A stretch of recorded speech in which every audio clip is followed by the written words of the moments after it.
আপনারা দেখছেন অমর বার্তা, সত্য উদ্ঘাটনে সদা সর্বদা আপনাদের পাশে। सबका साथ सबका विकास के मंत्र पर आगे बढ़ रहे हैं। এই স্লোগানকে সামনে রেখে বহু প্রতিশ্রুতি দিয়ে শুরু হয়েছিল প্রধানমন্ত্রী নরেন্দ্র মোদীর নেতৃত্বাধীন বিজেপি সরকারের যাত্রা। কিন্তু বাস্তবের মাটিতে দাঁড়িয়ে আজ প্রশ্ন উঠছে, এই স্লোগান কি শুধুই ছিল ভোটের রাজনীতির হাতিয়ার? গ্রামের পর গ্রাম ঘুরে সাধারণ মানুষের অভিজ্ঞতা বলছে একটাই কথা, সরকারি সুবিধা সবটা যেন দলবাজির চশমা পরে বণ্টিত হচ্ছে। দলীয় পরিচয় না থাকলে বঞ্চিত হতে হচ্ছে সরকারি ঘর থেকে শুরু করে স্বাস্থ্য পরিষেবা, এমনকি বিকলাঙ্গ ব্যক্তিদের সরকারি সহায়তা প্রদানে। সরকারি সুবিধার বন্টনে যদি দলীয় আনুগত্যই শর্ত হয়ে দাঁড়ায়, তবে প্রশ্ন উঠবে বইকি, সবকা বিকাশ কি তবে শুধুই স্লোগান? অমরপুর ব্লকের অন্তর্গত মালবাসা পঞ্চায়েতের 2 নম্বর বাঙালিপাড়ার বাসিন্দা লক্ষ্মী রানী দাস পিতা মৃত সতীশ দাস জন্মলগ্ন থেকেই বিকলাঙ্গ। সার্টিফিকেট অনুযায়ী উনি 70% ডিজেবল। সরকারি সুযোগ সুবিধার মধ্যে বাম আমলে প্রদান করা শুধু বিকলাঙ্গ ভাতা 2000 টাকা। বিজেপি সরকার গঠনের 7 বছর পেরিয়ে গেলেও আজ অবধি জুটল না কোনো সরকারি সহযোগিতা। গত 12ই সেপ্টেম্বর অমরপুর সমষ্টি উন্নয়ন আধিকারিকের দপ্তর চত্বরে অনুষ্ঠিত হয় অমরপুর সমস্ত পঞ্চায়েত এলাকার বিকলাঙ্গ ব্যক্তিদের নিয়ে এক বিশেষ অ্যাডমিনিস্ট্রেটিভ ক্যাম্প। অমরপুর ব্লক আধিকারিকের দপ্তর থেকে সমস্ত পঞ্চায়েতকে নির্দেশ পাঠানো হয়েছিল যে পঞ্চায়েত এলাকার সমস্ত বিকলাঙ্গ ব্যক্তিরা যাতে উক্ত ক্যাম্পে উপস্থিত থেকে সরকারি সুযোগ সুবিধা গ্রহণ করে। পঞ্চায়েত এলাকা থেকে তাদের আনার জন্য আলাদা গাড়ির ব্যবস্থা করে দেওয়া হয়েছিল। কিন্তু দুঃখের বিষয়, অমরপুর ব্লকে অনুষ্ঠিত উক্ত ক্যাম্পের কথা জানতেই পারেনি এই বিকলাঙ্গ পরিবারটি। বক্তব্য রাখতে গিয়ে লক্ষ্মীরানী দাস বলেন, মালবাসা পঞ্চায়েত প্রধান শ্রীমতী শিল্পী দাস সহ পঞ্চায়েতের সমস্ত মেম্বাররা ওনার এই শারীরিক সমস্যা কথা অবগত রয়েছেন, কিন্তু কেউ ওনাকে ব্লকের অনুষ্ঠানের কথা জানায়নি। সংবাদ সূত্রে জানা গেছে, উক্ত পরিবারটি বিরোধী দলের সমর্থক হওয়ার কারণে পঞ্চায়েতের প্রধান এবং মেম্বাররা উক্ত সরকারি পরিষেবা থেকে তাদের বঞ্চিত করেছে। নিজেদের ক্ষোভ প্রকাশ করে লক্ষ্মীরানী দাস জানান, গত এই মাসের 12 তারিখ দিয়ে অমরপুর আরডি ব্লকের আন্ডারে ফিজিক্যাল হ্যান্ডিক্যাপের সহায়তা করছিল।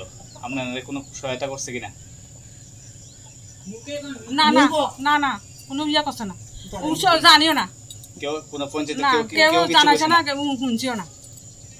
তো ওইখানে যে ফিজিক্যাল হ্যান্ডিক্যাপ রিক্সা বা চলার লাগে কোনো ইয়া দিছে, যন্ত্রপাতি দিছে, আপনারা কোনো কিছু দেওয়া হয়েছে না? কিছু পাইছে না, কিছু পাইছি না, কোনো কিছু পাইছে না, কোনো কিছু পাইছে না। কত বছর যাবত কোনো কিছু পান না?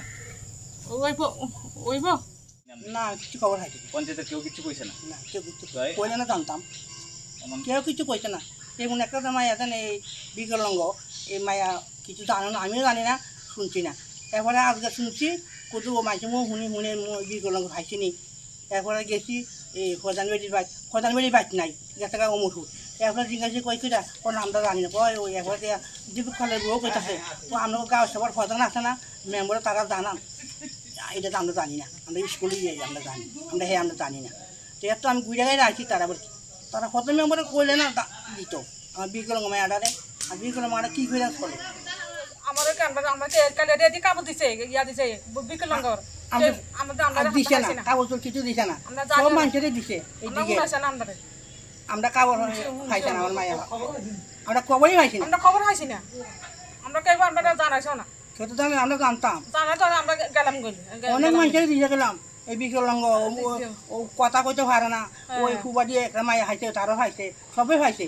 আইটা শুনতাছি আমরা কি তা করছি, আমরা পঞ্চায়েতের মেয়েদের তারা তো কেউ কোনো একটা কোনো ইয়ে করে না, তারা জানে না আমার মায়েরা যে এমন অবস্থা। 18 সালে সরকার পরিবর্তন হওয়ার পরে আপনারা কোনো সরকার থেকে কোনো সুবিধা পাইছেন কিনা? না, কোনো হয়েছে না, কোনো সুবিধাই না, কোনো সুবিধা আমার দিছে না। যেমন বিভিন্ন স্কিমের মাধ্যমে স্বাবলম্বন হওয়ার লাগিয়া বা কোনো ট্রেনিং করাইছে কিনা? না না, কোনো কিছু করাইছে না, কোনো কিছু করাইছে না। মানে 2018 সাল থেকে 2025 প্রায় 8 বছর নাগাদ কোনো কিছুই দিছে না? না, কোনো কিছু দিছে না। আপনি কোন গ্রামের বাসিন্দা?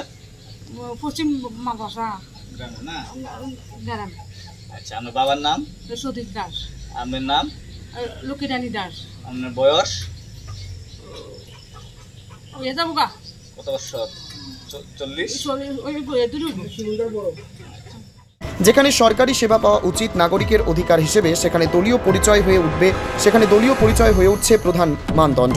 এই পরিস্থিতিতে সবকা সাথ সবকা বিকাশ শুধু শব্দের ফুলঝুরি হলে বিশ্বাস হারাবে সাধারণ মানুষ, আর তার মূল্য চোকাতে হবে রাজনীতিকদেরই।